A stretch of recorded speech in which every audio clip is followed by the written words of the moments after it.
भारतीय मूल की एस्ट्रोनॉट सुनीता विलियम्स और बुच विल्मोर की इंटरनेशनल स्पेस स्टेशन से पृथ्वी पर वापसी एक बार फिर टल गई है। दोनों अंतरिक्ष यात्री पिछले 12 दिनों से स्पेस में फंसे हुए। सुनीता और विल्मोर 6 जून को अंतरिक्ष स्टेशन पहुंचे थे। इन्होंने 13 जून को वापस आना था। हालांकि नासा की बोइंग स्टारलाइनर स्पेसक्राफ्ट में तकनीकी खराबी के कारण लगातार चौथी बार इनकी वापसी टाली गई है। पहली घोषणा 9 जून को की गई थी, जिसमें बताया गया था कि लैंडिंग को 18 जून तक आगे बढ़ाया जा रहा है। इसके बाद वापसी को बढ़ाकर 22 जून किया गया। वापसी की तारीख 26 जून कर दी गई। अब नासा ने कहा है कि दोनों अंतरिक्ष यात्रियों को पृथ्वी पर लौटने में और समय लग सकता है। हालांकि इनके वापस लौटने की कोई नई तारीख नहीं बताई गई है। नासा ने बताया कि दोनों किसी खतरे में नहीं हैं। जिस स्पेसक्राफ्ट से उन्हें वापस आना था उसमें हीलियम लीकेज हो रहा है और खामी दूर करने के प्रयास चल रहे हैं। इस स्पेसक्राफ्ट की क्षमता 45 दिन की है और 18 दिन इसमें से गुजर चुके हैं।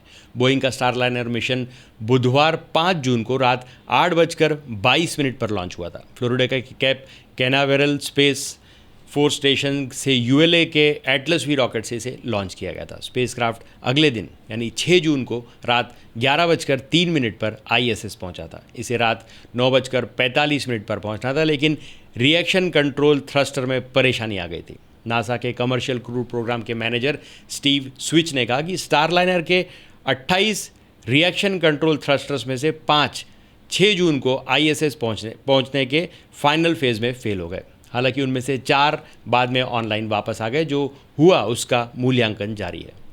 बोइंग और नासा ग्राउंड टीम के मेंबर्स ने वीकेंड पर थ्रस्टर हॉट फायर टेस्ट किया था। डॉकिंग के दौरान पहली बार देखे गए असामान्य रूप से कम दबाव के कारण टेस्ट के दौरान एक थ्रस्टर को फायर नहीं किया गया और यह पृथ्वी पर वापसी के दौरान ऑफलाइन रहेगा।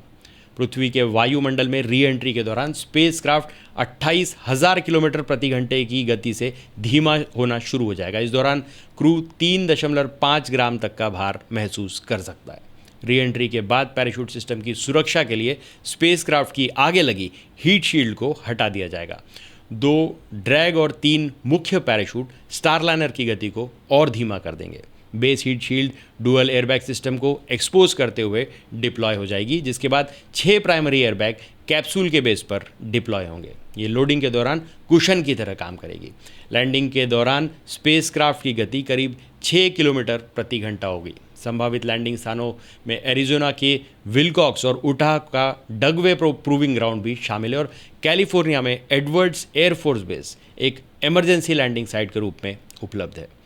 टचडाउन के बाद चालक दल पैराशूट हटाएगा, स्पेसक्राफ्ट की बिजली बंद करेगा और मिशन कंट्रोल लैंडिंग और रिकवरी टीमों से सैटेलाइट फ़ोन कॉल के जरिए संपर्क करेगा। रिकवरी टीम स्टारलाइनर के चारों ओर एक टेंट लगाएगी और स्पेसक्राफ्ट में ठंडी हवा पंप करेगी। स्टारलाइनर का हैच खुलने और लैंडिंग के 1 घंटे से भी कम समय बीतने के बाद दोनों एस्ट्रोनॉट्स हेल्थ चेक के लिए मेडिकल व्हीकल से जाएंगे। फिर नासा के विमान तक पहुंचने के लिए हेलीकॉप्टर में उड़ान भरेंगे। ये विमान उन्हें ह्यूस्टन के एलिंगटन फील्ड लेकर जाएगा। लैंडिंग और सक्सेसफुल रिकवरी के बाद नासा स्पेस स्टेशन पर मिशनों के लिए एक ऑपरेशनल क्रू सिस्टम के रूप में स्पेसक्राफ्ट को सर्टिफाई करने का काम पूरा होगा। सर्टिफिकेशन के बाद मिशंस की शुरुआत 2005 में होने की उम्मीद है।